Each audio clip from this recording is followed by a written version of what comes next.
spending more time with people, not just your family, but people in your sphere, speaking into them, giving wisdom, teaching, coaching, really creating the ability for your gifts, your talents, your knowledge, and your wisdom to be in bed, setting up the next generation to overtake everything that you did in your life. That is a legacy worth living. Most guys don't understand that there is an actual journey to becoming a man. Simply that we are born male, yet to become a man is a lifelong process. It requires things of us. You have to have self-discovery, service, initiation, and influence, all things that you choose, put action to, and see through to the end. Just because you were born a certain way doesn't mean you hit an age and all of a sudden you're the guy. False. True. And so marriage is one of those things that exposes the worst parts of you while giving you the opportunity to truly taste and see the fruit of what this life can give. And that's doing life with somebody entrusted to you.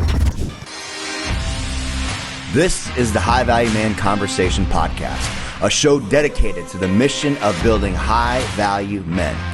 One great man means a great family, a great neighborhood, a better city, community, state, and the world.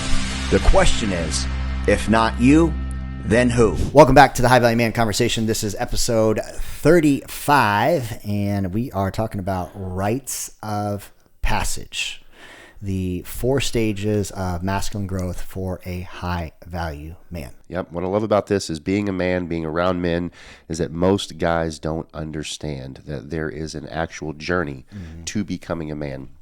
Simply that we are born male, yet to become a man is a lifelong process. It requires things of us. You have to have self-discovery, service, initiation, and influence, all things that you choose, put action to, and see through to the end. Just because you were born a certain way doesn't mean you hit an age and all of a sudden you're the guy. False. Truth. False. Hurt people. Healthy men create great lives. Amen to that. We started this conversation because one of our guys in our ecosystem has had a pretty remarkable transformation this last year. And I just think he did something that is on my bucket list, what I believe is a rite of passage for most men, which is to kill, quarter, and hunt an animal. And I think that is just something every guy's got to do at some point. So if you're going to create a list of things to do as initiation rites of passage, hunting, killing, quartering, and grilling an animal might be on that list. But one of our great friends, Chris, from our Men in Light group, recently took down his first deer. He did. Yeah, and you were there for it, Josh. You gotta wipe some blood on his face. Tell us a little about that. Yeah, so we had a group of guys go out to a hunt in Oklahoma on this spectacular sprawl of a property over 9,000 acres, and just a blessing to be invited to that property. So had the opportunity to invite Chris. I knew that he'd never been on a hunt. In my own experience, the value of life that you gain introspectively by taking a life, which is tough to make sense of if you've never done it, is truly a rite of passage. It helps you see life in a whole new way. Sure. But then also as a man in your own authority to do that and then walk through what it takes to quarter out and skin a deer.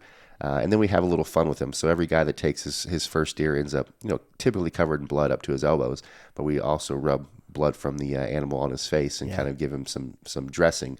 And that's always fun for us too. But it's designed to be an intricate experience that he'll remember the rest of his life. For sure. And that is an absolute rite of passage. You think about, the stages that we all going to go through. We're going to walk through these 4 stages that every adult goes through in regards to rite of passage, but death is one of them. And so recognizing that, life is short and we need to create meaningful time, purposeful time, and that we do have the ability to not only give life, but also take life. So I think that is such a beautiful part. But, just the conversation around Chris and his transformations last year, I think inspired this conversation around rite of passage. Yep, for sure. Love it. So let's walk these guys through our 4 stages. 4 stages of a high value man. Yep. So first and foremost, from a human standpoint, there are 4 stages of rites of passage, 4 rites of passage that everyone goes through. One is your birth. This is like your self-discovery, self-awareness stage. Second is going to be your adulthood, prepubescent into your adolescence. From women, it's very, very clear. They get their period. They're now transitioned to that second rite of passage, second stage of life. Boys don't have them. That's why it's so important, so necessary for you to be able to have a group of men, a tribe around you that will initiate that boy into manhood. But your second stage is adulthood. Third stage is marriage. This is where your singular life now becomes about someone else. And so you go from selfishness to service, and that's your season of marriage. And then the very last stage, the last rite of passage, is death. This is your legacy. This is your ability to influence, mentor, train other people. But it's the final rite of passage that we're all going to experience at some point. We all are born. We all step into, well, some of us step into adulthood. And, many of us, seek marriage as the rite of passage, but we're all going to die at some point. So these are the 4 stages. Yep, and they're very important. So the sooner in your life, regardless of what year or decade you're currently in, the sooner in your life you gain an awareness of this, an appreciation of it, then there becomes a responsibility and the consequence for you to intentionally step through each one of them. Yes. So this is not really about checking boxes. This is really about highlighting a path that every man is required to take. Yes. And so the whole point of this conversation is for you to not end up in a stage and take the same year lap for the next 72 years and then have your life mean nothing. Right, exactly. Because you can have the first stage, which is obviously birth, and you can have the last stage, which is death. And you can go through your entire life and never becoming an adult and never getting married and being like, man, my life was meaningless. It never had any purpose behind it. It's because you have to intentionally go through the other stages. Yes, and any man who walks out that life, and there are plenty of men who do, whether they realize they're doing it or not, simply create their life to be nothing more than a great tragedy. Yeah. So we want our lives to be an impact. We need our lives to progress. We need to be an influence, a positivity. We need to open the door for others to step through. These are all things that make a life substantial, make a life not just good but great. So we'll walk through each one of these a day for simply to bring awareness so that men can realize what stage they're in and then prepare themselves to walk into the next one for the better of themselves. That's good. So your first stage, which is birth, another way of looking at this is your self-discovery stage. Right. And so you're learning everything about what it takes to be you. This is a very selfish season. This is where you are, developing the skill sets, the understanding of just the very basics. Your birth stage, hopefully, doesn't exceed past your adolescence, your teenage years, your 20s. I can say that honestly, though, not having a blueprint and not being around a good group of men, my first stage, my birth self-discovery lasted until I was about 29. That was when I finally woke up, pulled my head out of my butt, and actually had enough self-awareness and agency to start making some changes. I love that. Well, the cool thing about this stage is you're able to make decisions where the consequence is really only on you. Yep. And so one of the things, Aaron, that you shared that is a great tool / opportunity for men in this stage of birth. And again, this is anyone who's unmarried and probably already tiptoeing on adulthood, but is to do a walkabout. So talk about that. Yeah. So the walkabout, in Aussie terms, down under, this is where the Aboriginal boys would be sent out into some type of tribal initiation. And so they were born as babies and boys and taken care of mother. And then the men of the tribe would go grab that young son and go stick him out into nature, typically cut his arm, give him a knife, and so it said, go fend for yourself. Take 30 days, 60 days, 90 days, go travel the world. This is the backpacking trip right after high school. This is the going off to the military to go learn a skill set.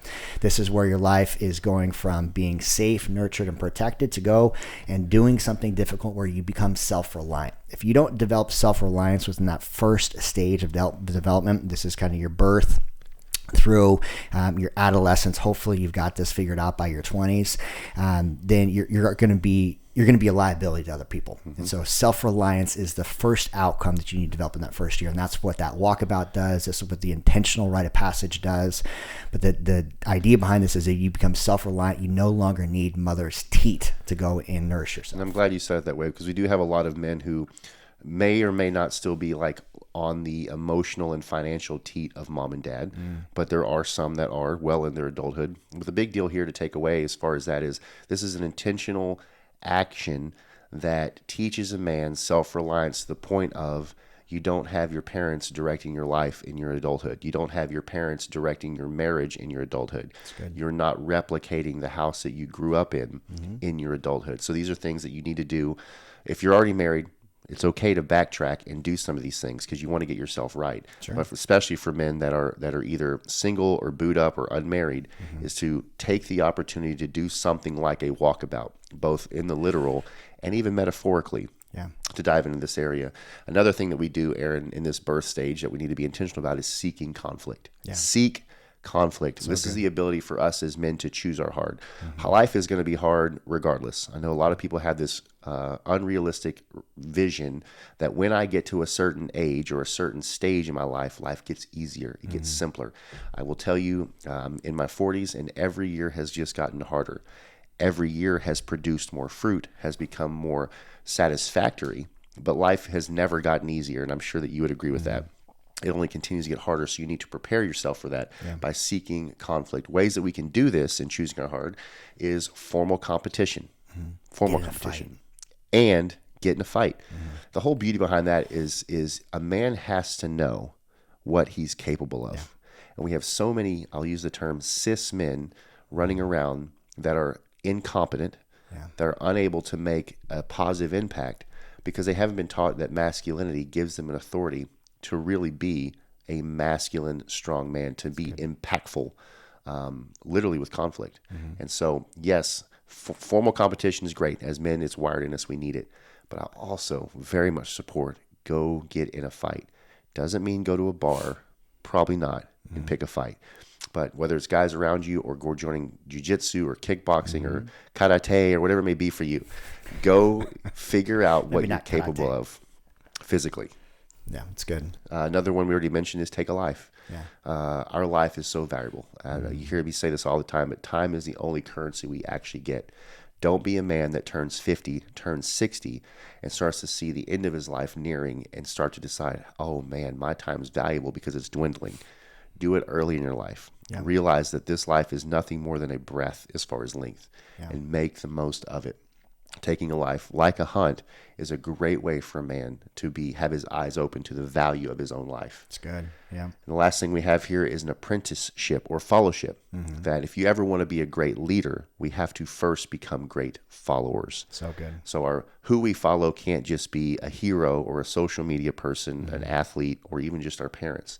Right? Those are people that are essentially assigned to us. But as a man, moving from birth and preparing for adulthood, is we have to choose who we're following. Right. Find people that have what you want, that you have people that have what you say that you want, and get so close in proximity in their draft that you're no longer having to recreate the wheel for yourself. Yeah, it's good. So to step out of this season of where you're on mother's teat into self-reliance, to recap what Josh said is you first and foremost need to know what you're capable of. And so intentional conflict, confrontation, getting in a fight. And again, the fight doesn't have to be a bar fight. It shouldn't be a bar fight, but it's some type of sanctioned situation where you get to understand really like your strength, your power, and understand how to use it. Go do something where you become self-reliant. You're outside of the normal land of the known in Joseph Campbell's, hero's journey. You're stepping out into your first adventure. This is where you really start to develop that self-reliance. As you get out of this birth stage, and this birth stage, again, can last for 10 years, 15 years, 20 years, all the way until you're 30 years old. Because unless you develop full self-reliance across all of your domains, not only your physical, your emotional, your spiritual, your mental, this is where you're not relying on anybody else, you stay stuck there. And so all things that Josh mentioned, if you haven't done those yet, the great thing is you're now developed the self-awareness, go back and do it. For sure. And that prepares us for stage 2. Stage 2 is adulthould. As a kid, I can remember I could not wait to turn 18 because I thought, man, I'm going to be an adult. I can do all the things. I get all the freedoms. Balderdash. Right? I just get to pay taxes. Amen. But one of the great things that we get the opportunity to, especially if you're in our sphere, if you're in our ecosystem, you get to hear us harp about how important it is to have core values. Yes. Have core values. So to understand what your life stands for, going to one of my favorite musicals of all time is Hamilton. And there's a line in Hamilton that says, if you don't know what you stand for, then you'll fall for anything. And in our lives, that can certainly be the case. So to understand that you need to create core values. If you don't have core values, you could easily pull up your schedule, your calendar, and I will tell you what you value most. Yeah. Probably the workplace and maybe a game on the weekends. Outside of that, you don't do anything with your time, and your life really has no impact anywhere. So to have values that you stand for gives you also clarity on your own mission.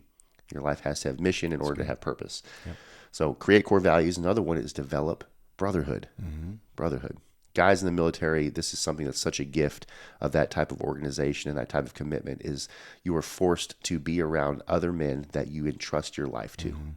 And for the rest of us who don't get that, or for men that leave the military, it's so important for us to create an atmosphere that will challenge us. Not just a guy that'll give you a high five, meet you at the bar, or throw a baseball with you, but guys that challenge how we live, how we think, and push us forward, keeping us progressing. That's good.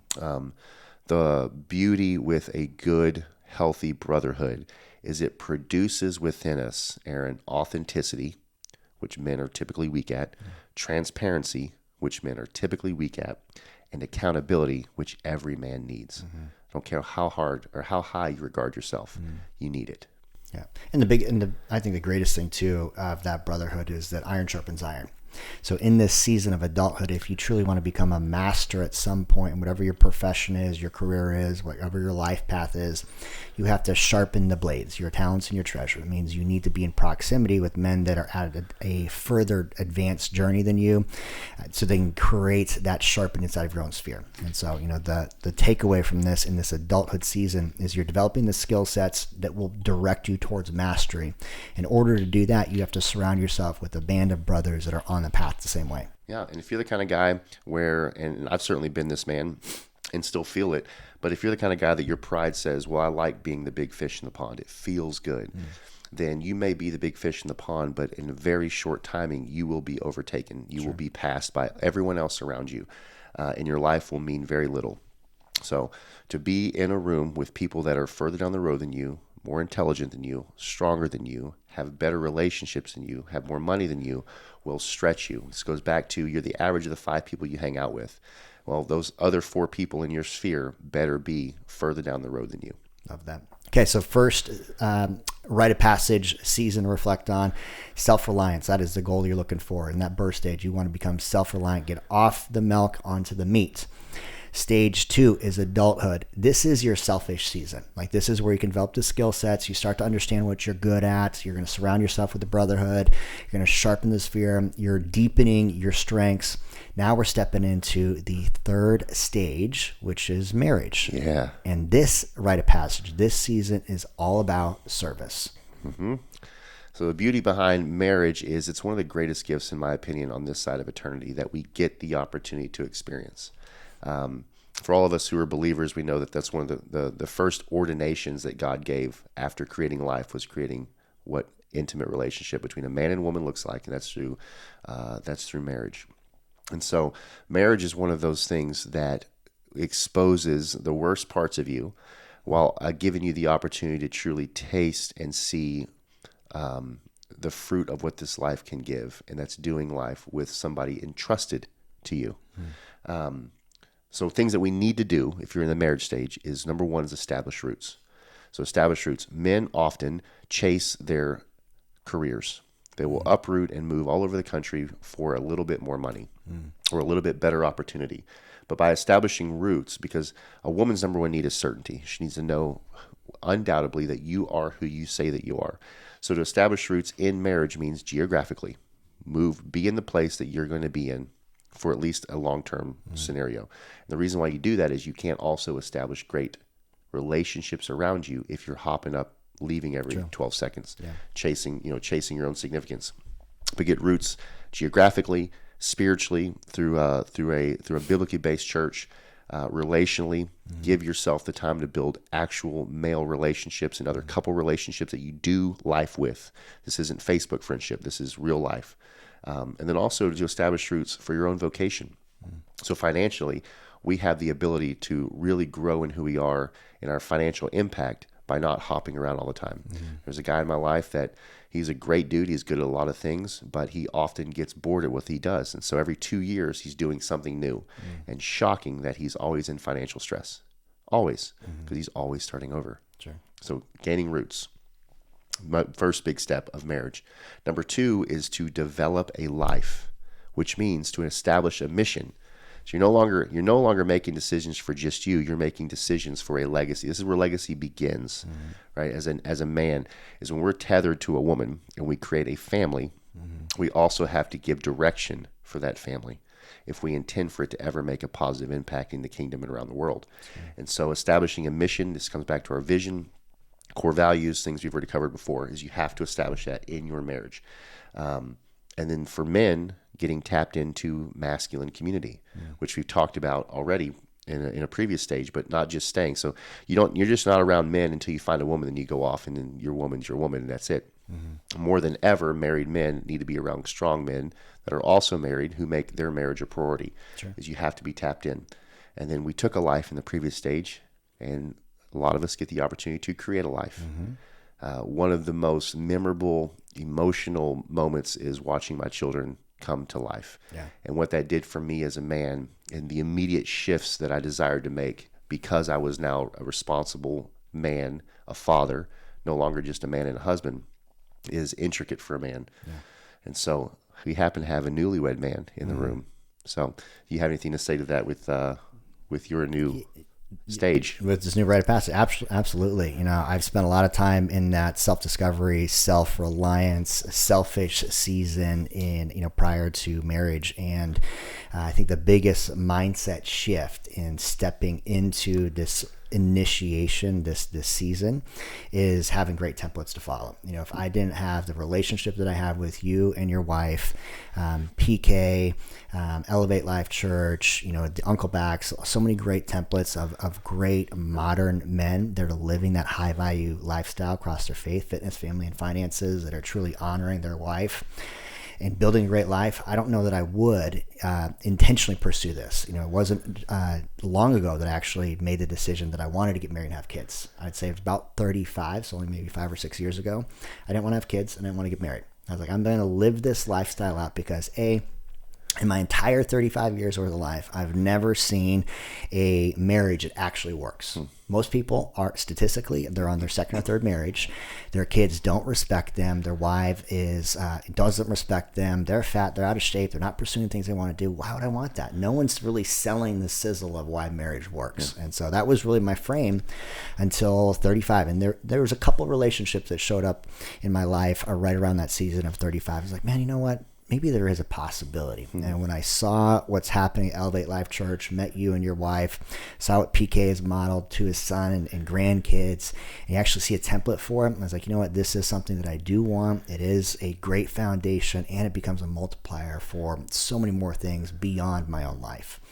And so it was really the first time within the last 10 years that I saw a picture of possibility to where my life gets to mean something more if and when I choose to decide to go, in union with somebody, and then what we can do with our kids. Yeah. And so that's the beautiful thing about, this season. I'm very much a newlywed. I'm excited about it, but I feel more prepared, more confident, and really just set up for success because of the previous seasons of choosing to surround myself with great men. I love that, especially with stage 1 and stage 2. With birth and adulthood, we have the ability to be very selfish, which is necessary in discovering who we are and who we want to become. And again, the beauty within marriage in vowing yourself to another human being and having and growing a family is you get to experience the true definition of selflessness, which is service. The outcome that we want to have with marriage is, if you ever want to have a painful life, make it all about yourself. But if you ever want to have a highly significant and substantial life, make it about service to others. That's good. And this is the stage, the catalyst really, I think, that prepares us to have highly joyful and successful and impactful lives as men, are the lessons that we get to learn inside of marriage. And I don't think there's another way that we can do it except through marriage. Yeah, I love that. It's great. All right, so recap 3 stages, 3 rites of passage we passed through so far. First, birth. This is your self-discovery, self-reliant stage. Adulthood. This is the selfish season where you're developing your skills and becoming a master in some type of career path.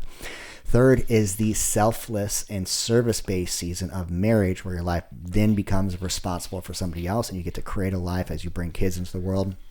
And now we're transitioning into the fourth and final rite of passage, the fourth stage of masculinity, which is death. This is where the mindset shifts away from you towards the other people you get a mentor, model towards, pass on your teaching, your philosophy, and hopefully leave a legacy behind. Yeah, for sure. The outcome of the last stage of life could be one of two things based upon who you've chosen to be. Either, because everyone leaves a legacy. Mm-hmm. Everyone leaves a legacy. You will either be a stepping stone for those who follow you, or you'll be a crutch. And by being a crutch, you're going to set up all the different kings in your life that you've allowed to dictate who you are. You're going to step out of the way and give them open range on your children and grandchildren. So whether that's alcoholism, whether that's being lazy, being fat, having horrible eating habits, all the things that we choose to do that have a negative impact, you literally get out of the way and go, oh, there's my kids, have a shot at them. And we see it happen generation to generation, which is why in America specifically, we see every single generation starting over. So we don't want the same house that we grew up in. We go off to college and learn different vocations than our parents may have done because we don't want to reproduce. And so that's the very default way of living in our country, versus if you have a legacy mindset, knowing my life will come to an end. My time is the most valuable thing that I've got. How am I spending it?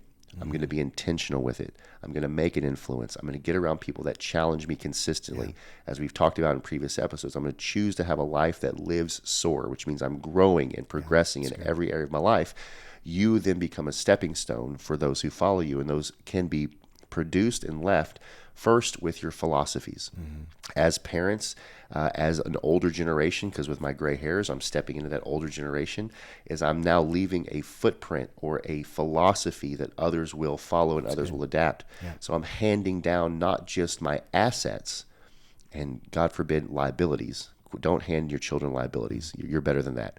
But handing down assets, and more important than that, handing down philosophies. And the philosophy is, if your philosophy has been practiced in all of your domains, your faith, fitness, family, finances, you will have fruit at the end of your life, and your kids will more than likely see that fruit and want to carry on that philosophy. On the opposite side of that, if you don't have fruit and you are fat, out of shape, your wife doesn't respect you, you've never produced any type of meaningful victories inside of your domain at work or inside of your personal life, any type of achievements, you're leaving them a blueprint of things not to do. And that's why, as Josh mentioned, you go to school, you pursue another vocation, you'd say, I want to do anything other than what my parents did because I don't want to end up anything like them.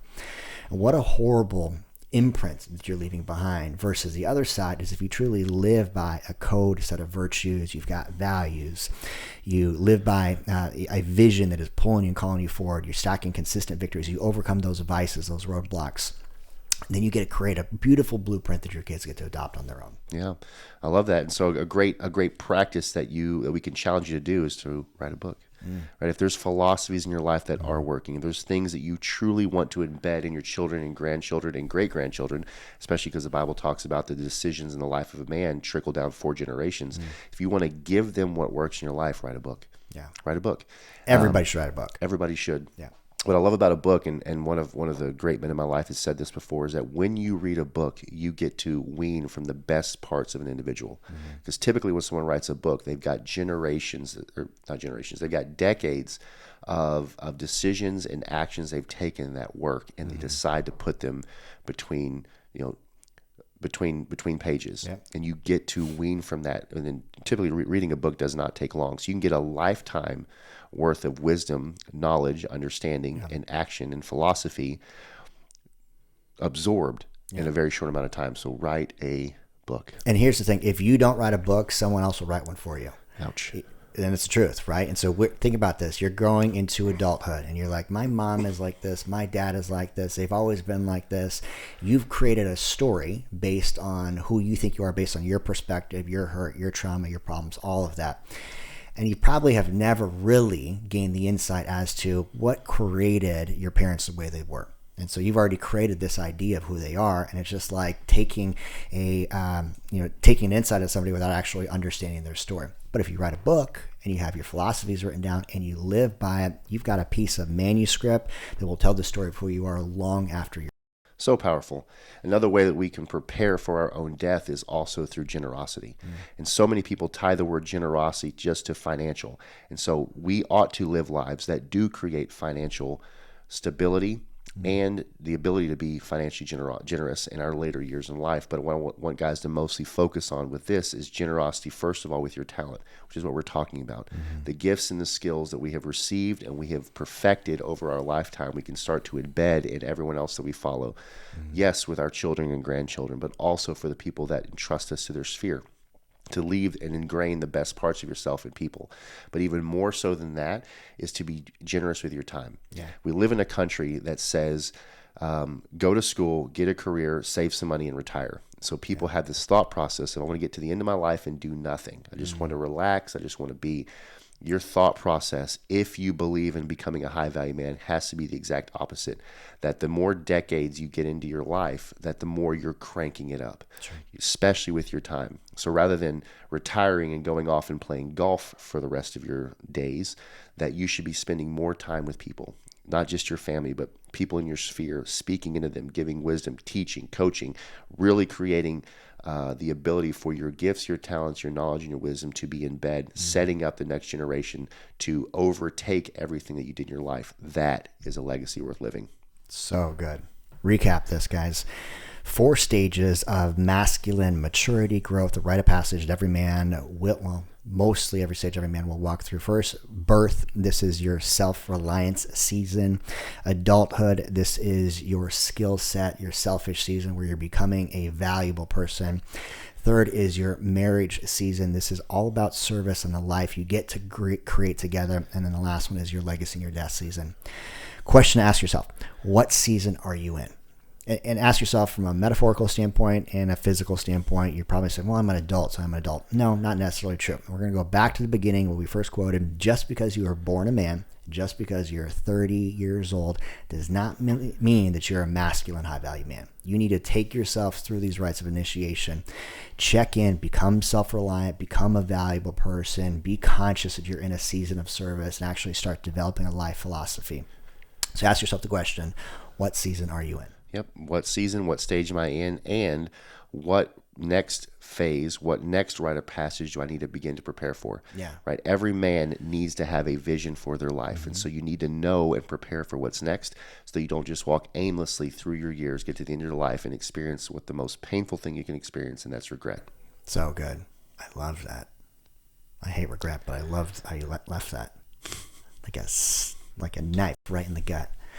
As always, my friends, if you enjoyed this episode, leave us a 5-star review, share with another man on his journey of becoming a high-value man. Drop us a comment, connect with us. We've got a free school community where we're walking through the virtues, the values, the vision, everything you need to become a high-value man.